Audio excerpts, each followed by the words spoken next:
Chapter 82-84. Tsunade was walking on the streets of Kirigikura in her disguise as an old lady. As she promised to the Mizukichi, she often worked at the hospital and helped with the healing.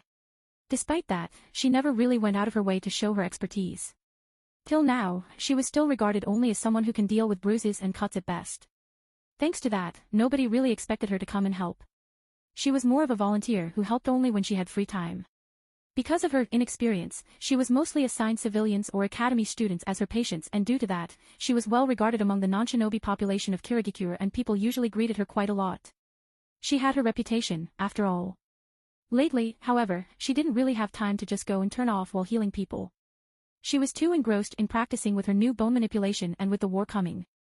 Tsunade knew she would most likely be recalled to Konoha in due time, so she was currently devising a plan on how to avoid that fate.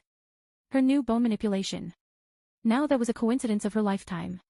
She found out, Kagaya clansmen had a special body, but it was too special even by the bloodline standards, and when she first started to study it more deeply, she even marveled at it, thinking if they could still be called humans. They didn't only have the ability to manipulate their bones but also could make slight changes in their bodies, like creating openings for their bones to stick out and then reseal those. Contrary to the popular belief, it wasn't a fast regenerative factor but actual body manipulation. Thanks to this, Tsunade became even more durable, and since her bones were now extremely strong, she could load more chakra into her strength technique without fear of breaking her arm. The thing was, the specialty of Kagaya somehow, and she had no idea how, complemented the special body of Senju. When she found out, she spent days on end looking for why. Unfortunately, she never once thought about asking Rei. Anyway, she found out she could possibly awaken this bloodline after implanting the bone marrow of Kagaya into her body. And when she was completely sure it was safe, she instantly decided to do it. Konan was not the only woman of Rei who wanted to get stronger for his sake, after all. With 2 shadow clones to do the surgery and turning off her pain receptors, it was a breeze. Her Senju physique clicked seamlessly together with her new Kagaya one. It was only when she bragged to Rei afterward and mentioned this little fact, Rei surprised her by telling her about the legend of Rabbit Goddess. Her first feeling was, being glad Senju never mixed with Uchiha. To think that Sharingan was just a downgraded version of even stronger dojutsu. She was aware of eternal Mangekyo, but to think there was something even more powerful. Her second thought was being glad the legend was so forgotten. Hyuga had a massive ego even without knowing the progenitor of chakra had Byakugan. Finally, it made her realize that if these bloodlines came from one body, then it should naturally be possible to unite them to one body again. Maybe that's why she didn't feel any resistance from her new Kagaya part. This little tidbit had dangerous implications, and it wouldn't do for anyone getting to know the truth. She had no idea how Rei knew, and both she and Konan refused when he offered to tell them. But she didn't really dwell on it. As she was walking through the streets, she suddenly saw a familiar man. Her eyes widened and her jaw almost dropped at the sight. How the hell did he get here? She mumbled for herself and instantly ducked into the side alley. There, she quickly altered her facial features to slightly different ones and her blonde hair colored themselves brown. Stepping outside, she hightailed it towards the man who was making a fool out of himself right in the middle of the street. Tsunade fancied herself a patient woman, but she had her breaking point. Unfortunately for the man, just seeing him was enough for Tsunade to reach it. She took his ear into her hand so quickly he didn't even manage to spot her as she sneaked up on him and dragged him away from there while he was groaning and moaning in pain from being dragged by ear. The entire village had a show out of it. When they finally reached training grounds, Tsunade finally released the man and crossed her arms under her chest. "What are you doing in Kirigikura, Jiraiya?" she asked in a stern tone. Jiraiya went instantly rigid. He knew that stern, unamused, and irritated voice. He gulped. "Tsutsu Tsunade." He babbled out, bewildered. Tsunade sighed to herself and released. Well, not really, she just altered her transformation technique to look like her 25-year-old self. "Yes, it's me," she admitted. "What are you doing in Kiri?" Jiraiya asked, making her roll her eyes. "That's my question." "I am gathering intel," he exclaimed proudly, only for his face to pale at her next question. "In a brothel?" Tsunade asked, unamused. Before Jiraiya could spout more nonsense about why he was there, and to avoid him asking uncomfortable questions, Tsunade continued. "And here I thought I would be able to take a calming bath in the famous bathhouses of Kiri." She knew Jiraiya would be suspicious and most likely won't really fully buy her excuse, but she didn't elaborate further. His thoughts were his own and she already gave her explanation. "My holidays are ruined. To think I would see you here. In the middle of a hostile village. Your sneaking skills are really top-notch," she said dryly, diverting the topic by praising him while also dissing him. For all of his skill, Jiraiya had one glaring fault and Tsunade was very aware of it. He loved her. Well, not like he would ever get her to sleep with him, but damn if it wasn't useful sometimes. Hee hee. Of course. After all, I am the Gamma Sennin. Jiraiya cluelessly boasted, ignoring her fed-up tone, or at least he appeared clueless. Tsunade knew how sly her teammate was. He was even worse than Orochimaru. There was a reason why he took the spot of the favorite of Sarutobi from Orochimaru, after all. But even then, seeing you here is a surprise. He narrowed his eyes and mentally went through every rumor he heard from Kirigikure. There was this one blonde nurse helping in Kiri Hospital, but he doubted Tsunade would be stupid enough to do that. That would be treason, after all. I guess this really means the war is on the horizon. Tsunade sighed, making Jiraiya uncomfortably shuffle. Oh, stop pretending. We are both too experienced to not see it. She rolled her eyes at him, making him laugh awkwardly. I doubt you are here to summon me, however, right, Spymaster? She snorted. Jiraiya amusedly shook his head and said. No, no. Sensei is still a bit sad about how you parted the last time. Suddenly, his face morphed into a serious one. But yes, the war is inevitable now. In a decade at most, it will start. As he said that, Tsunade resisted the urge to grin. This was what she wanted to hear. Seeing Jiraiya in Kiri almost gave her a heart attack, as even she doubted he would be able to pull this off. But she didn't approach him out of sentiment. He was the spymaster of Konoha, and that meant he knew more than he probably should. And Tsunade would gladly goad some of this intel out of him for Rei. After all, who else than an old friend from Konoha would Jiraiya babble to? The clearing was quiet as the two old friends stared at each other. Jiraiya had a grim face while Tsunade also tried to appear glum, but inwardly she was feeling quite giddy. Who would have known this portable infobank would come to her right when she needed some intel about the happenings in the world? In the end, Tsunade raised her eyebrow at him and asked. Since you are here, do tell what is happening in the world. I know you have quite a lot of information. Jiraiya smirked at her and took it as praise. Tsunade was obviously complimenting his awesome spy network. His ego was almost reaching clouds. He wiggled his eyebrows at her. I am afraid that's for Hokage's ears only. Then, with a smirk, he added. But maybe if you go on a date with me. He trailed off. The more he opened his mouth, the more the corner of Tsunade's mouth twitched in annoyance. She never liked Jiraiya's overly playful personality, but at least he had enough sense to not ask anything perverted.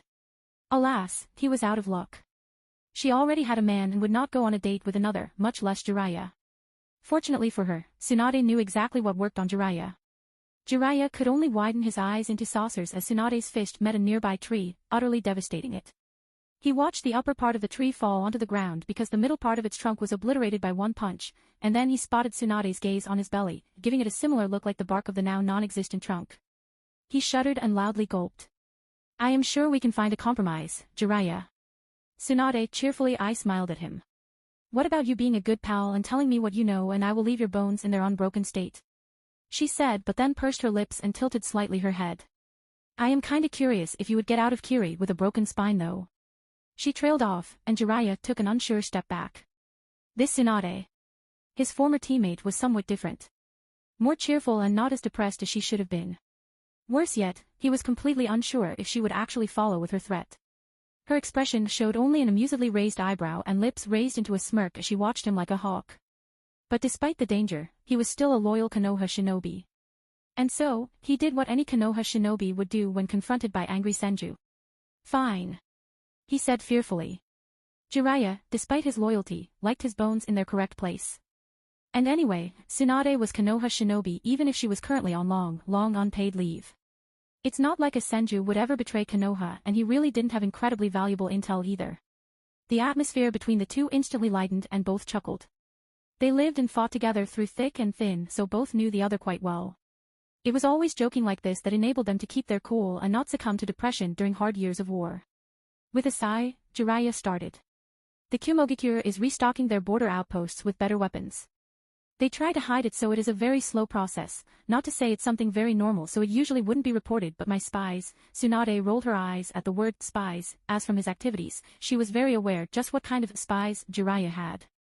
Tsunade was however surprised he could pick on something as common as a slight change in restocking the outposts. Seeing her eye roll, Jiraiya's mood dropped a bit. My informants were sharp enough to spot the situation. The weapons that are being sent to the outposts are those that are usually not really needed there. Clearly, somebody is preparing for quick deployment of troops. And let me guess, Tsunade interrupted him. It's mostly outposts closest to the borders of the Land of Fire, she said, and silence once again engulfed the clearing. It was obvious. Konoha won 2 wars already and Kumo would not like that. Neither of the remaining 4 villages liked that, to be honest. Jiraiya just nodded. That meant Kumo will most likely attack mostly Konoha, and from their previous behavior during the Second War, they won't really invest much on other fronts. There will obviously be skirmishes against Iwa and Kiri, but their offensive would be focused on Konoha. Okay, next. Tsunade asked, and Jiraiya shrugged. Suna is buying wood from Konoha, you can guess what that means. Kiri couldn't be more obvious. They did so many assassinations in these last years that only an idiot would not know they planned to join the war. He stated, but then frowned with a whining sigh. I am quite mad about it too. Their targets are so random that it's hard to properly guess who they will attack. My guess is they would go for revenge against Kumo, but nothing is certain yet. Sensei is quite worried about Kiri as there is no buffer between us except Wave Country. Yes, if Kiri attacks Konoha, the battle will instantly be inside of the Land of Fire. Tsunade nodded. It was a no-brainer. All other shinobi villages had to cross other countries, therefore their forces could be spotted or even intercepted easily. But Kiri was a wild card. Worse yet, it was a wild card that was so well positioned, Konoha couldn't do anything about it. Take the fight onto the sea. That's suicide against Kiri. Take it into the Land of Water. Sarutobi would never do that. He knows that the Kiri forces would wipe his soldiers out if he tried to fight on their own land. There was literally nothing Hokage could do except strengthening the shore outposts. That, however, was far from an acceptable countermeasure. Tsunade already knew Kiri would attack Konoha, but she kept quiet. Rei had his own plans and she wouldn't endanger those. The problem is Iwa. Jiraiya flopped onto the ground and leaned his back onto a tree. They are gathering forces. Openly at that. Recruiting from the slaves and making them capable genin cannon fodder quite quickly. As a mountain nation, the Land of Earth is also very wealthy in iron, so they have no problem gearing up either. Plus it's obvious who their target would be. The old man is really bothered by it, but he assured me someone competent will hinder them. Tsunade also leaned onto a tree but didn't sit down. This was important information. Firstly, Iwa stubbornly wanted revenge, and it was obvious the main event in the upcoming war would be Iwa versus Konoha. The situation didn't look well for Konoha. Suna was their grudging ally since they lost the Second War, but both Kumo and Iwa would be attacking. The Hokage naturally knows Suna would not be really eager to help, so Konoha was more or less on their own. Which led Tsunade to the second point, someone competent. Obviously, it was Danzo. There was no question to be asked about it. And I guess Konoha is preparing as well. Tsunade said and looked at the sky. She didn't need to hear what the village would be doing. She knew exactly what preparing meant. Clearly, Konoha had to even the board by making the pot of hate between villages boil. It wouldn't do if everyone focused only on Konoha. After all, that was exactly how they won the previous wars, even though they were majorly outnumbered. As if it was in the quality of their shinobi. That thought was laughable in itself. Sure, they had good ninjas, but not that good. It was all in very underhanded tactics. They were ninja, after all. Tsunade was 100% sure that Danzo's route would be running circles around the Land of Earth dressed as shinobi from either of the remaining 4 villages, killing important people. Tsunade had no illusions and knew that Iwa would be in conflict with Kumo and Suna by the start of the war. She also knew that the war would not be really waged in the lands of the villages. No, it will again be in the smaller countries in between them. That was why the situation with Kirigikure was making Jiraiya shit himself, and most likely the reason why he was actually here. He was surely tasked to find out Kiri's intentions towards Konoha. Jiraiya just shrugged and grinned. So, up for a drink. You know, to remember the old times. Tsunade chuckled and returned the shrug in acceptance. It's a date then. Jiraiya exclaimed, but Tsunade quickly put his hopes down. No, it's not. She dryly deadpanned, inwardly sighing. She only accepted as she knew Jiraiya tended to talk more when drunk and in the company of someone he trusted. Plus both Rei and Conan were on a mission and Mei in the academy. She had an hour to spare, so why not glean more secrets from her toad-loving friend? Rei, Conan, and Tsunade in her disguise were sitting in the VIP lounge in the Kiri Arena. The Kiri Arena was a place where the Chunin exams were usually held, but its more important function was to execute traitors. The Nuknin were usually killed on spot, but in rare cases, they were caught alive and then proceeded to be interrogated only to end up in the arena and fight to the death. It didn't matter how many rounds they won, they continued to fight until their eventual death. This arena was also a place where Kiri shinobi could enter to hone their skills or try new techniques on moving targets without any repercussions. And today, a yearly event was taking place. It was time for the academy graduation exam, which was basically just a bloody spectacle of kids killing each other. Despite that, the arena was full of spectators, mostly civilians seeking some bloody entertainment. Rei could also see many prominent jonin from Kiri who were looking for a good seedling. After all, if they took a disciple, they couldn't be forced to take another, so everyone wanted to take a peek at what is offered in this batch and if there is somebody promising. Contrary to the cheer of civilians, these shinobi were mostly bored since seeing kids brawl wasn't really entertaining for them. The graduation was 1 versus 1 death match. The matches were said to be random, meaning they were pre-selected beforehand, and just for show, there was an actual electronic board for choosing names like in Naruto's Chunin exam. The proctors knew well who was likely to pass and who to fail. They watched the kids for years by now and as experienced Chunins, could take their guess. That meant every match had a favorite. There were also a lot of other factors, like if somebody wanted to take a specific child under his care, the child would get an easier opponent and so on. Rei didn't really care, nor did he try to manipulate Mei's match though. He knew Mei would win, but her opponent would end up dead due to their own luck and not Rei's manipulation. He could do at least as much as leave it to fate. This is really barbaric. Tsunade said disgruntled. Despite living in Kiri for years, she never once saw the graduation exam, but now that she was present for it, she really thought it was too much. Yeah, and stupid too. Conan added.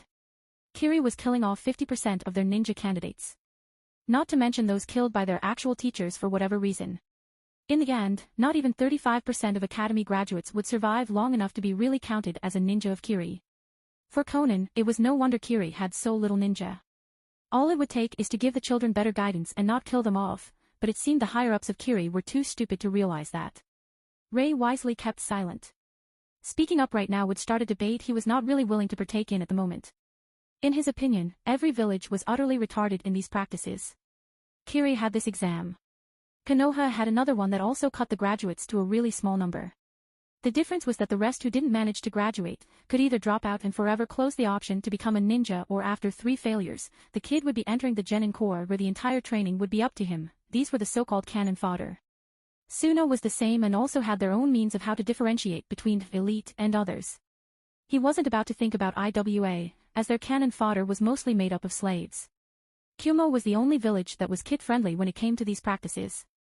They took enormous effort to nurture their younger generations, and most kids already left the academy knowing their elemental affinity and basics of kenjutsu. At times like these, Rei was really happy he made the spy network out of the Bairi traders. These unimportant details were exactly what helped most when one didn't really expect it. The event was about to start and the kids lined up in the arena. There were 30 of them in total, but this was quite misleading as every class had a different day of graduation, so the final number of kids graduating this year was around 240. Which meant at least 120 would die. It was a big number, but a few years back, Kiri started to recruit kids from orphanages all over the country to have enough genin for the war. There were still 2 years until the start of the war, and Rei was sure the Mizukage was thinking he had at least 5 more years to train these new recruits. Alas, the truth was far from that. Ah. It's Mei.